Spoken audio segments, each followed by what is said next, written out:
Olá, tudo bem? Estamos aqui hoje para gravar mais um vídeo. Hoje vamos falar de dois assuntos. Um, da cada vez mais evidente implosão da União Europeia. Com a vitória de Donald Trump, esse processo tende a sofrer uma aceleração muito mais rápida e, sobretudo, porque logo depois da sua posse, ele deixou bem claro que, mais uma vez, os analistas políticos estavam errados e ele vai efetivamente fazer tudo aquilo que prometeu fazer na campanha.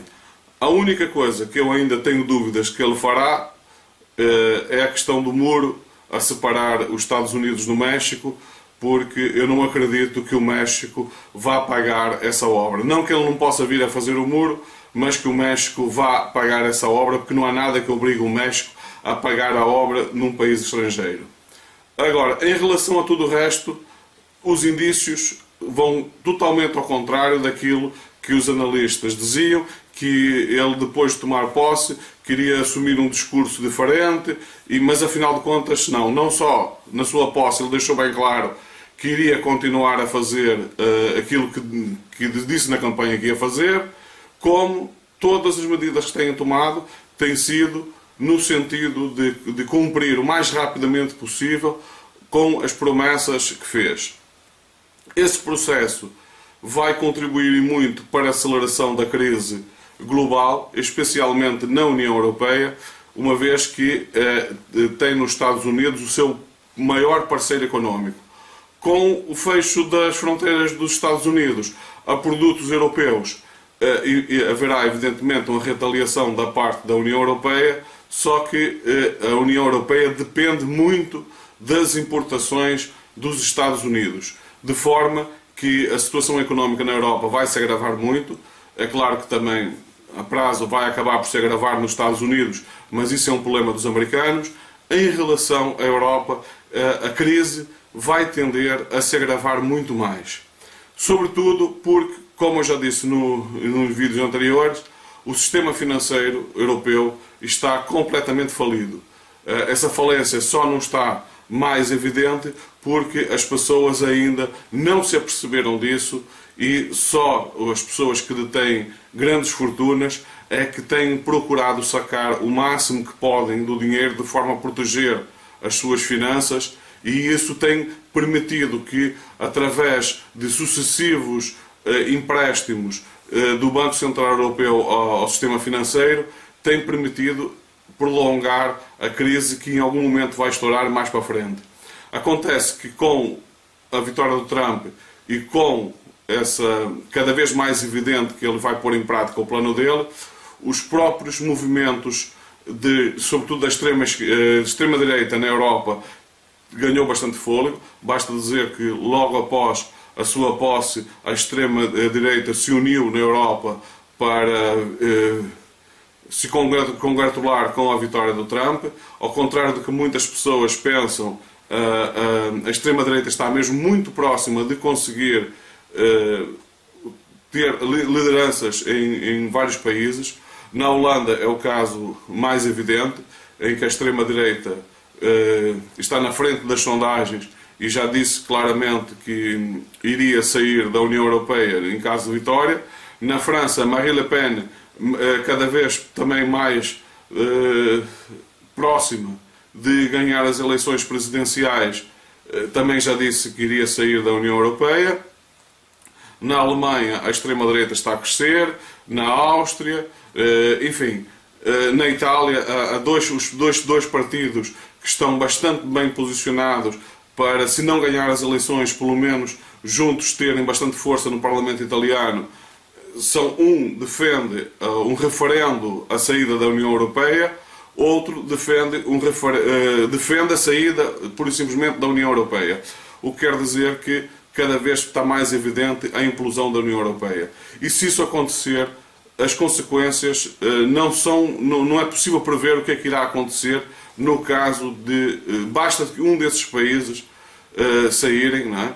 Que evidentemente a União Europeia deixa de fazer sentido e no caso de implosão, sobretudo para os países que estão na zona euro, as consequências são imprevisíveis, mas com certeza não serão nada positivas. Desde logo, saber o que é que valerá o euro a partir do momento que ele deixa de existir? O que é que cada país depois vai fazer em relação às pessoas que têm os seus euros no banco? Enfim, há muitas questões em relação a isso. As consequências serão extremamente graves, mas é preciso, sobretudo, realçar que isto só acontece porque foram criadas as condições para acontecer. Existem pessoas que são culpadas dessa situação. Por exemplo, quando estourou a crise na Grécia, era uma excelente oportunidade que a União Europeia teve para reformular a sua política, ver que a política que estava a seguir não estava a levar a lado nenhum, porque é evidente que aquilo que estavam a propor para a Grécia não havia condições nenhumas da Grécia cumprir, e o que tinha que ter havido era uma mudança de estratégia. E essa mudança não surge porque havia interesse de partidos que estavam na altura no poder que a Grécia não vencesse portanto, a luta da Grécia não fosse bem sucedida, porque o partido que estava no poder na Grécia tinha sido um partido que era contra esses partidos que, sobretudo no caso da Espanha e de Portugal, mas não só, na Irlanda, na Itália, eram partidos que, de toda a Europa, de modo geral, que ia no sentido contrário àquilo que esses partidos defendem. E, mais uma vez, os políticos demonstraram o seu maior apego às carreiras políticas e à defesa dos seus interesses pessoais e dos partidos à frente dos interesses dos seus próprios países e da própria União Europeia. Portanto, existem culpados neste processo, e quando isto acontecer, é preciso que essas pessoas tenham que responder por esse crime. Porque é de um crime que se trata, porque quando as pessoas erram, porque tentando fazer as coisas certas, o erro é admissível, o erro faz parte. Agora, quando as pessoas erram porque colocaram claramente em primeiro lugar os seus interesses pessoais e o interesse dos partidos, é evidente que isto é crime, e essas pessoas têm que ser severamente punidas para que isto não volte a acontecer. Não pode continuar, os políticos não podem continuar a acreditar que, pelo facto de ter sido eleitos, que a eleição lhes dá o direito de fazer tudo o que querem e passar por cima das pessoas e uma vez eleitos, poder defender não aquilo que andaram a defender para ser eleitos, o que é uma ilegalidade também, no meu ponto de vista. Eu acho que deveria haver uma lei que proibisse isso, um partido ir para uma campanha defendendo umas ideias e depois de eleito fazer tudo o contrário daquilo que fez. Isso é enganar as pessoas, isso para mim tem um nome, é fraude. Fraude eleitoral. O partido que faça isso deveria pura e simplesmente perder o mandato e ficar inclusivamente impedido de participar nas próximas eleições. Esse tipo de crime, é de crime que se trata, deveria ser severamente punido. As pessoas não podem continuar a ser enganadas impunemente.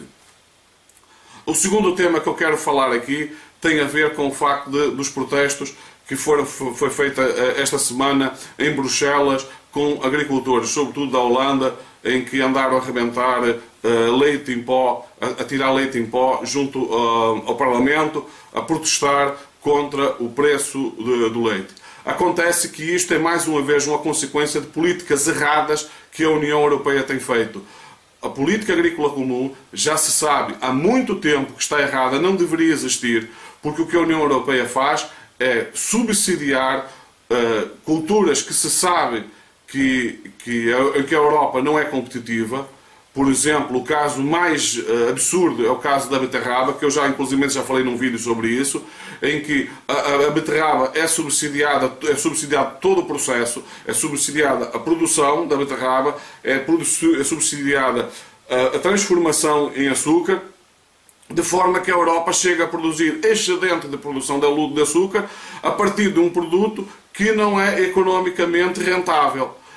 Seria muito mais óbvio a União Europeia promover a plantação de cana-de-açúcar na África, por exemplo, fixando lá as populações, muitas dos que estão a vir para a Europa poderiam ter aí trabalho, produzir lá cana-de-açúcar, produzir lá o açúcar e importar esse açúcar para a Europa a custos muito mais baratos. O valor que a Europa paga para financiar uma cultura improdutiva era muito mais bem utilizado importando produto, por exemplo, da África, inclusivamente fixando as pessoas na África. Outro produto em que a Europa é deficitária é na produção de carne, e o que é que a Europa faz? Ela subsidia, sobretudo, a produção de leite. As pessoas vão,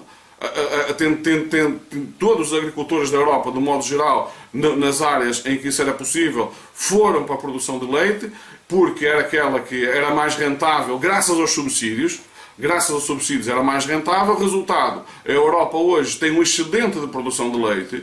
Já no passado, o que andou a fazer foi a comprar queijo e grande quantidade da Europa, e o que estes agricultores basicamente estão a pedir é a mesma coisa, que a Europa, para o preço do leite subir no mercado, que compre leite, e provavelmente para levar esse leite para outros países, ou destruí-lo, ou levá-lo gratuitamente para outros países, inviabilizando a agricultura nesses países. Porque, evidentemente, por exemplo, uma pessoa que se dedica à produção de leite na África não vai poder continuar na atividade, porque se nenhum leite, qualquer leite que ela produza, terá sempre um valor mais elevado do que o leite entregue gratuitamente aos africanos. Isso já aconteceu, por exemplo, com as aves, numa altura em que a Europa chegou a ter excesso na produção de aves, mandava essas aves para a África gratuitamente. Resultados, muitas explorações, muitas aviculturas na África faliram, porque evidentemente não conseguiam competir com um produto que chegava gratuito à África. Tudo isso tem a ver com a política agrícola comum. O que a Europa deveria fazer é acabar pura e simplesmente com os subsídios. É claro que isso vai ter consequências extremamente graves para os agricultores, porque hoje eles são, hoje não, já há muito tempo, que eles se tornaram 100% dependentes do subsídio. Eles só se mantêm vivos por causa dos subsídios. E o que acontece é que no passado, quando não havia os subsídios, os agricultores eram a classe que vivia bem. Na maior parte das aldeias de Portugal, por exemplo, os agricultores as famílias mais ricas das aldeias eram as famílias dos agricultores, e claro, quanto maiores os agricultores, mais ricos eram. Hoje o que acontece é que a maior parte dos agricultores estão falidos, a depender dos subsídios para sobreviver. Há casos de agricultores que eles estão tecnicamente falidos, porque as suas dívidas já são maiores do que o valor das suas propriedades, e muitos já faliram, e esses, evidentemente, mais cedo ou mais tarde vão falir, porque o custo da produção, por exemplo, no caso daqueles que se dedicaram à produção de leite, o custo da produção é muito maior do que o preço pago pelo leite. Além de que, agora, com esse excedente, as fábricas já não estão a recolher o leite na totalidade. Elas criaram o sistema de cotas, em que só levantam o leite até uma determinada cota. A partir daí, o leite excedente, o agricultor tem que se desfazer dele. E nem sequer pode ele mesmo transformar em queijo e vender o queijo.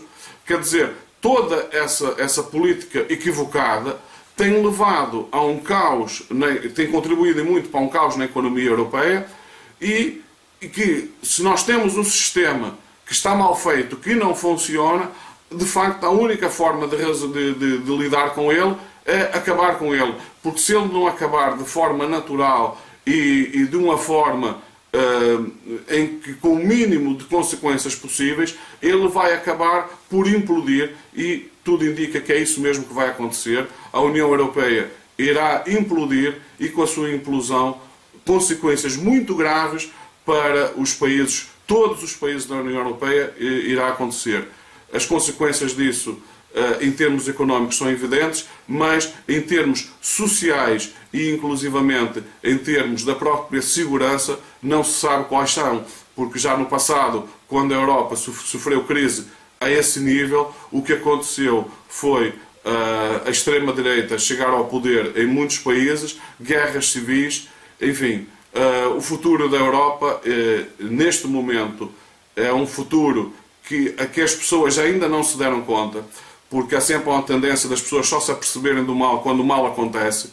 Isso aconteceu, por exemplo, na Primeira Guerra Mundial, em que o assassinato de um pretendente à coroa do Império Austro-Húngaro, ninguém acreditou que aquilo pudesse provocar mais do que um pequeno conflito entre dois países, veio originar a Primeira Guerra Mundial. Isso aconteceu na Segunda Guerra Mundial, em que até a última, Chamberlain, por exemplo, acreditou que Hitler não queria guerra e que não iria para a guerra, até que Hitler invade a Polónia e provoca a Segunda Guerra Mundial. Ou seja, a história está cheia de exemplos de que as pessoas só acreditam que algo vai ocorrer, por mais evidente que aquilo que vai acontecer, quando de facto acontece. E quando de facto acontece, aí já não há nada a fazer, a única coisa que tem é reagir à situação.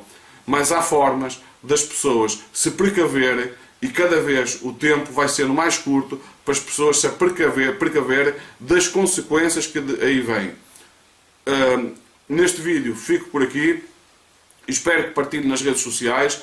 Se não partilhou, se não subscreveu ainda esse canal, subscreva e vemos no próximo vídeo. Passem muito bem.